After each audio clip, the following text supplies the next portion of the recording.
Actually, in all seriousness, I am super stoked to be sharing this morning.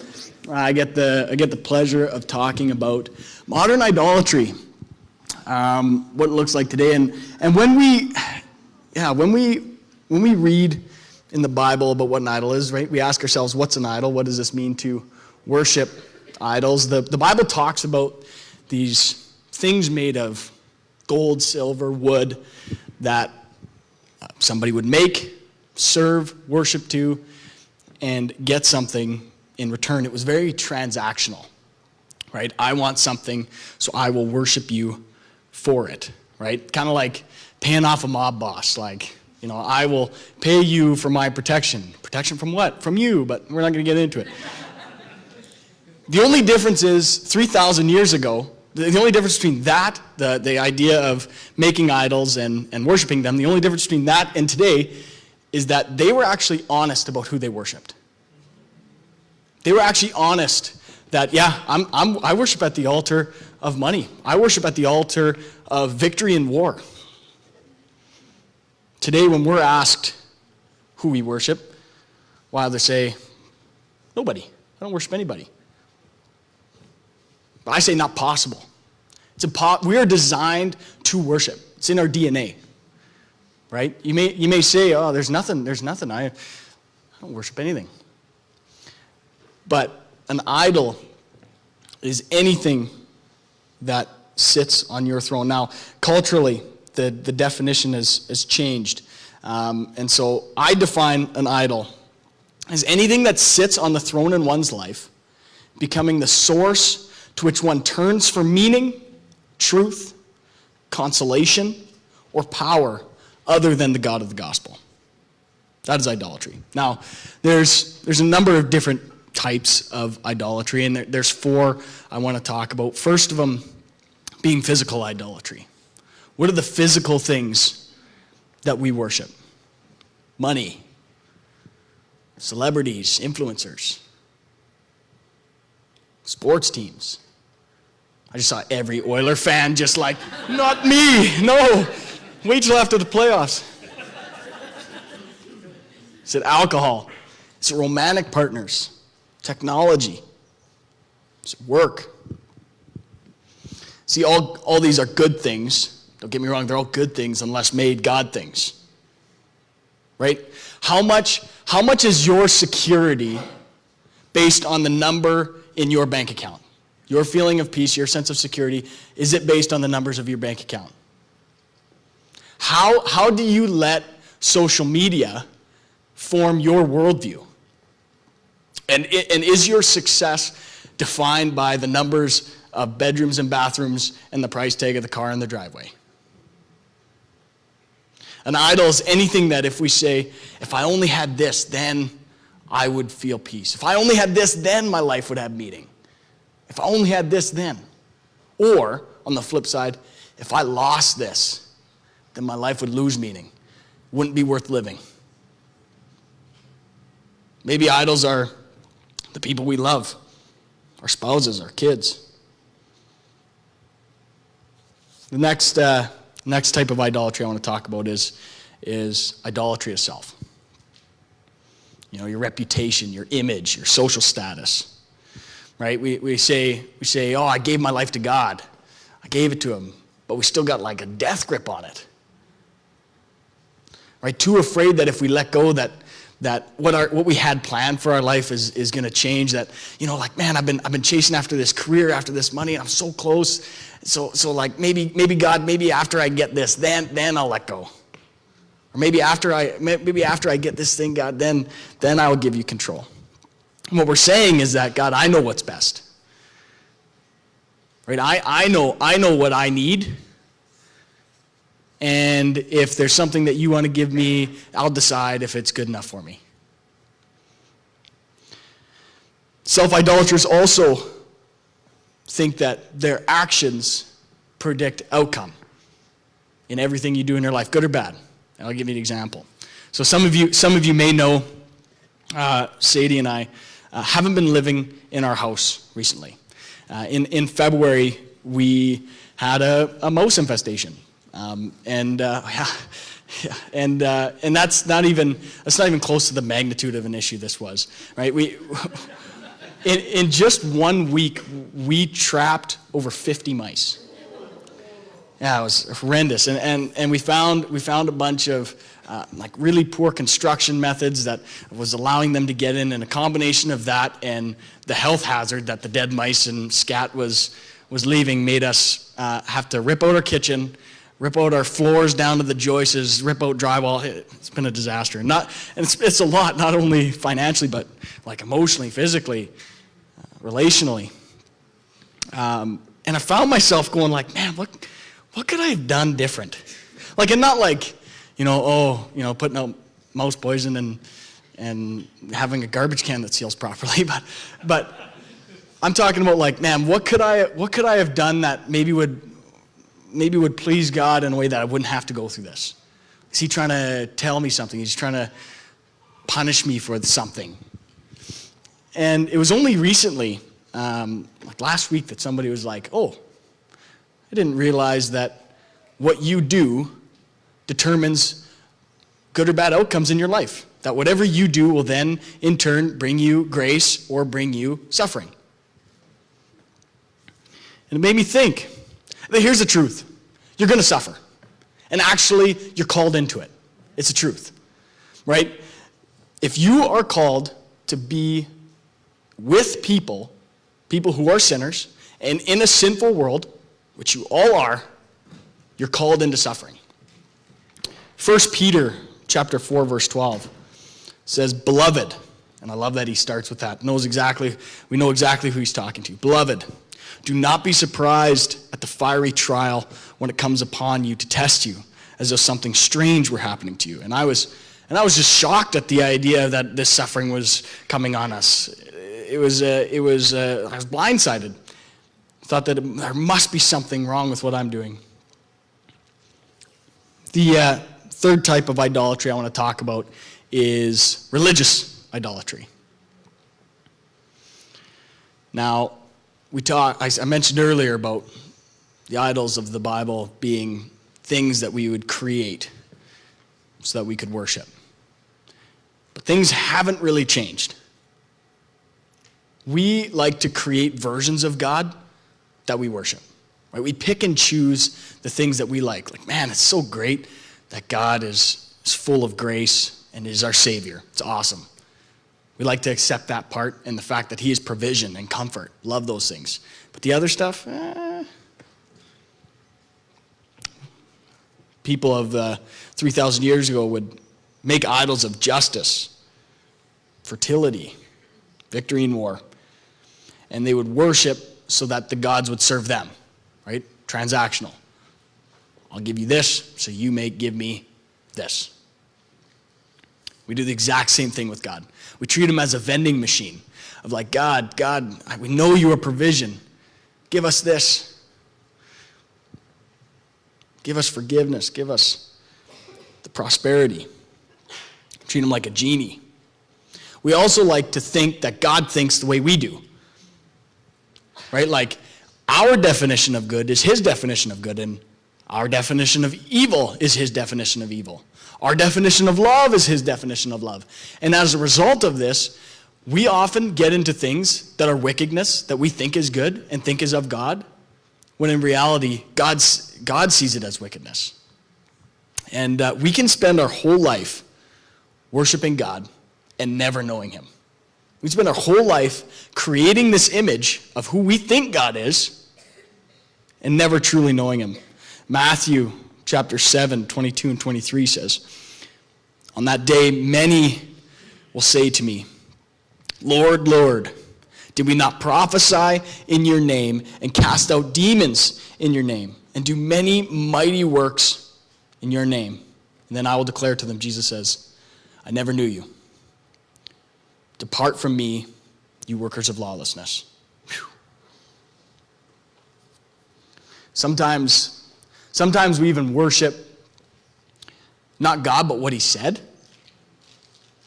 Right? Like we got this theology and the ideologies in our head and all these practices and principles, rules that are good.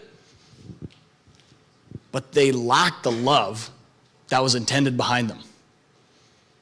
1 Corinthians chapter 13, 1 through 3. It says, if I speak in the tongues of men and of angels, but have not love, I am a noisy gong or clanging cymbal.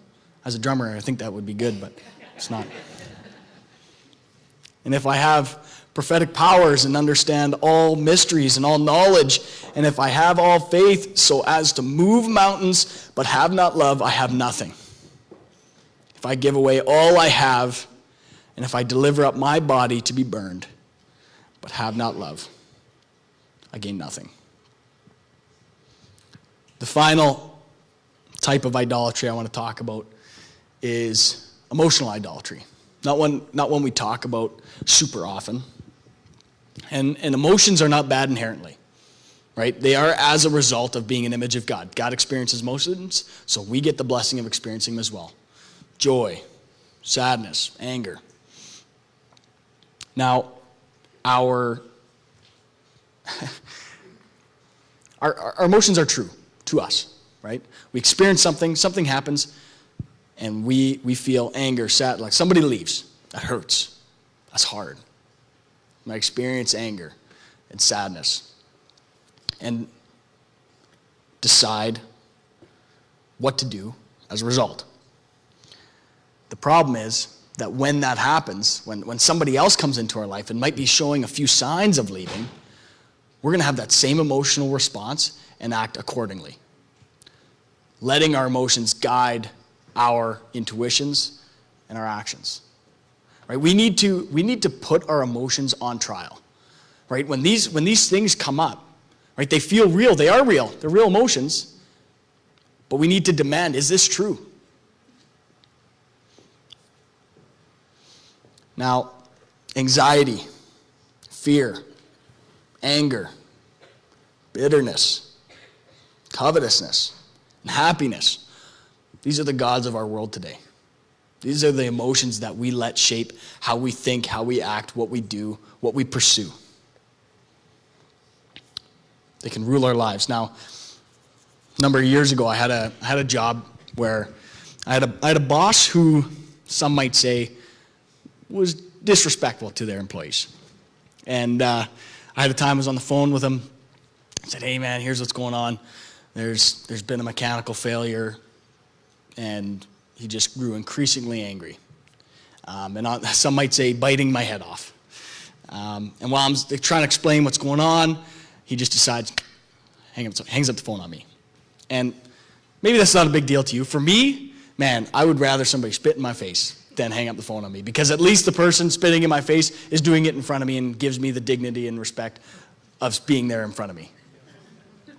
And so I was like, okay, got to remember, turn the other cheek, right? Jesus talks about turning the other cheek, pointing out the injustice. So when he got back, I went into his office and I was like, hey man, this is what happened. This is how it made me feel.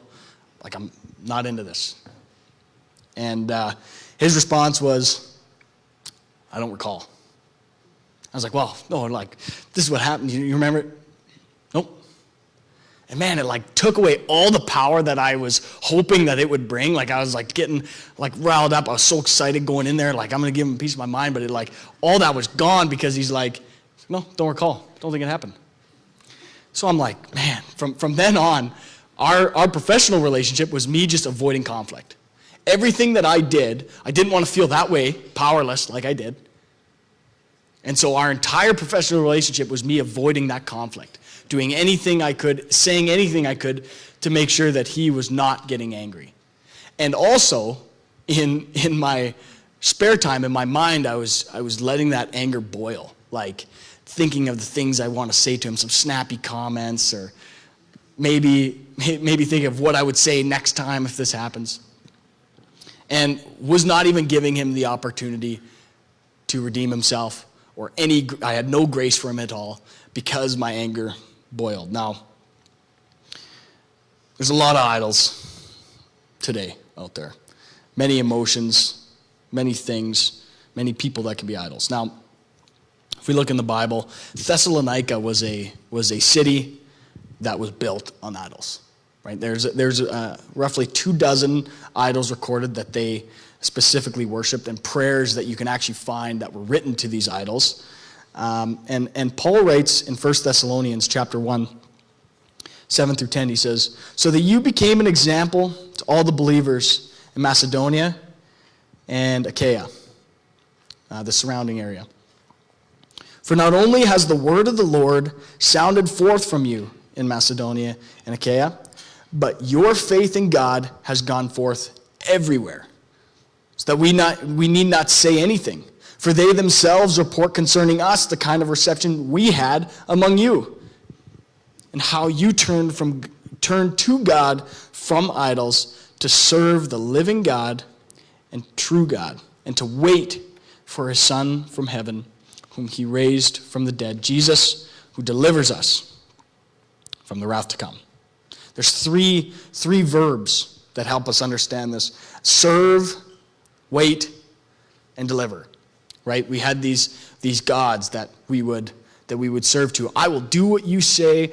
I will go where you need me to go. I will give you the things you need, so that I will wait for you to deliver me from blank, from financial hardship, from political outcast, from oppression. Right? And what we end up doing is we end up perverting God's creation. Right? We take what was a good gift and make it a bad God.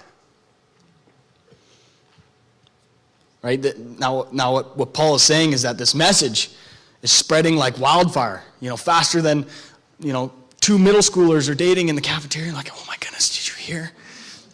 Right? So the cities that Paul is going to, he's going to tell them what's going on in Thessalonica. By the time he gets there, they're saying, hey, did you hear about what happened in Thessalonica when you were there?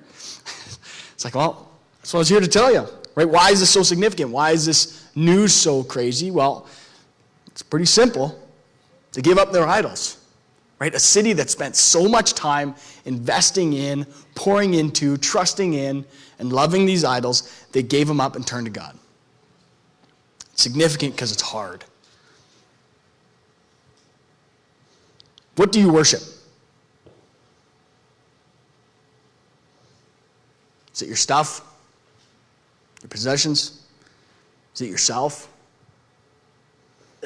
Is it a version of God that you've curated? Do your emotions rule your life? Let me ask you, what do you dream about? Like when you're sitting in the afternoon, daydreaming, where does your brain go? Where do you find your security? What do you spend your time thinking about? Look, if we want to find what we idolize the most, think of as if God stood before you and said, hey, I want authority over this. I want authority over your money. I want authority over your time. I want authority over blank. What's that one thing where you'll go, nope. No, I am the only one that decides what I do with my body. I am the only one that decides how I raise my kids. I'm the only one that decides blank. What is it? What are you holding back? What is your idol? One way to find is to quite literally follow the money. We have three resources in our life. We talk about it all the time. What are they? Our time, our energy, and our money. As an average of this room in Canada, 6.5 hours per day are spent on screens. My generation, it's 9 hours per day. This is TV, movies, social media, YouTube, video chatting, website browsing. 50% of 0 to 2-year-olds have access to phones on a daily basis. Where is our time being spent? How about our energy? It seems that, I don't know about you, but it seems that busyness has plagued our culture today. We try and run it, like it's like a badge of honor, right? You meet somebody, it's, how's it going? Oh, it's busy. It's busy. Whew. Just going steady. 50% of people say that they are unable to disconnect from their life when on vacation. They cannot leave the emails behind. They cannot leave the scheduling behind. And they spend their whole time thinking about their life. 75% of parents today say that they are too busy to read to their kids. This busyness has become like a social status, an escape. 60% of people say that they are too busy to enjoy life. Right? We spend our whole day running, just to get a few hours of sleep, to wake up and run again. What are you running from? Seriously. Are you too afraid that if you slow down, that the things from the past will catch up to you? Or maybe you got to deal with those things in the silence? What are you so afraid of? What about our money? Where's our money being spent? The average Canadian household spends $2,300 a year on clothing, another $2,300 a year at restaurants. $3,000 to $4,000 a year is spent on technology and streaming. Yet food bank demand has gone up over 80% since 2019, and the donations have gone nothing but down. 17% of Canadians last year reported giving on their taxes. And in the last 4 years, we have lost about $40 million in taxable donations every year. Maybe we can't tell where our idols are, but Stats Canada can.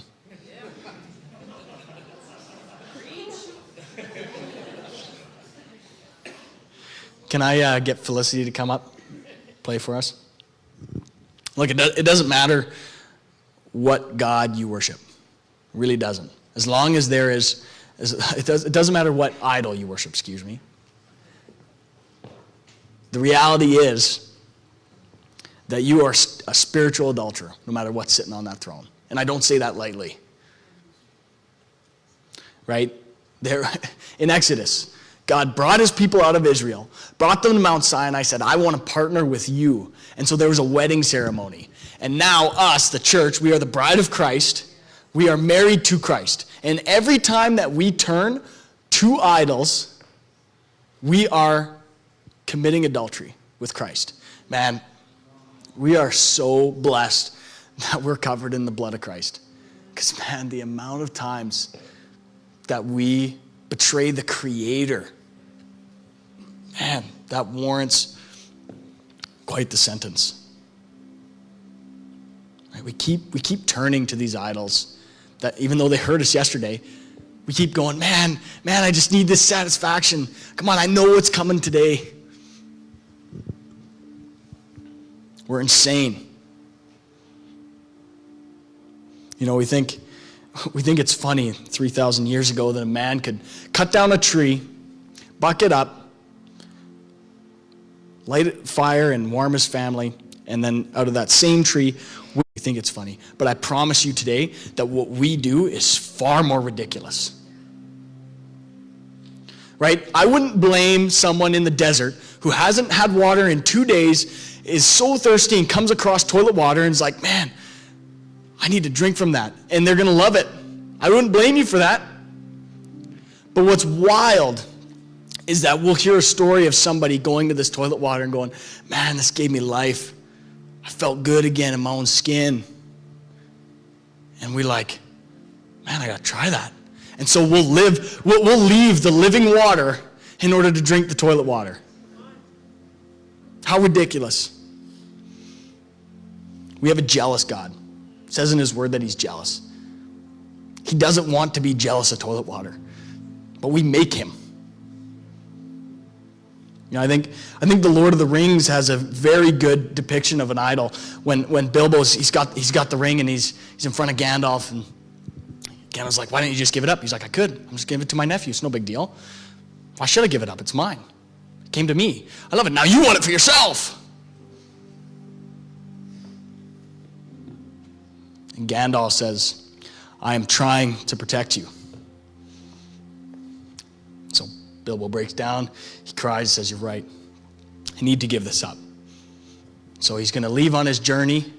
And as he's walking out the door, Gandalf says, Bilbo, the ring is still in your pocket.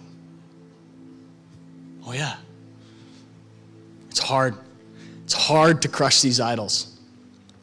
But we need to, because if we don't crush them, they will crush us. We invest our time, our energy, and our money into these idols, just hoping that they will deliver. So it's hard to dethrone. But there is a way to. Right? We got to reverse engineer the process of finding them. Right? We got 3 resources: our time, our energy, and our money. Where are they going? Our time. Maybe we got to look at our schedules. Where are you spending your time? Is it glorifying God? The things you do in your week. How about your energy? I'm not talking about numbers on a clock. I'm talking about your intentionality. Our families desperately need our intentionality. Our church desperately needs our intentionality. Where are you spending your best hours? How about our money? Who controls it? Do we budget? If you were to die tomorrow and the only thing that you left behind was your transaction history on your bank account, could somebody look at that and go, man, this guy loved Jesus. This gal loved Jesus.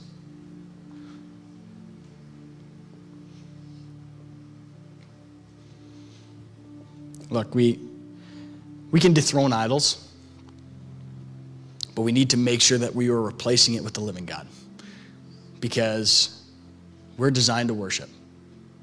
It's who we are. So once something comes off that throne, we put another thing back up there. Right? We hear in our culture preaching to the little girls like, no, you don't need to be looking at the Disney princesses where they just need Prince Charming. No, reject that. You need to get a job, make money, and be your own person. And it's like, man, you just trade an idol for another idol. Yeah.